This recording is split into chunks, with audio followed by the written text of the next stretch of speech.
পশু হত্যার দিক থেকে বাংলাদেশের অবস্থান কি 1 নম্বরে? যদি 1 নম্বরে হয়ে থাকে তাহলে নিশ্চয়ই সর্বোচ্চ মাংস মুসলমানই কনজিউম করবে অথবা সাপ্লাই করবে।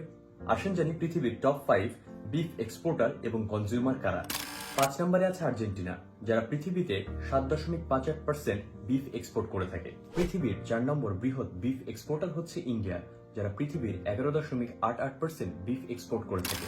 ইউএসএ পৃথিবীর 3 নম্বর বৃহৎ বিফ এক্সপোর্টার, 12.41% বিফ এক্সপোর্ট করে থাকে। অস্ট্রেলিয়া পৃথিবীর দ্বিতীয় সর্বোচ্চ বিফ এক্সপোর্টার, 13.66% বিফ এক্সপোর্ট করে। এবং পৃথিবীর সর্বোচ্চ বিফ এক্সপোর্টার দেশ হচ্ছে ব্রাজিল, 23.50% পুরো পৃথিবীতে বিফ এক্সপোর্ট করে। প্রথম 5টা সর্বোচ্চ বিফ এক্সপোর্টার দেশের মধ্যে কোনো মুসলিম দেশ নেই। এক্সপোর্টের ক্ষেত্রে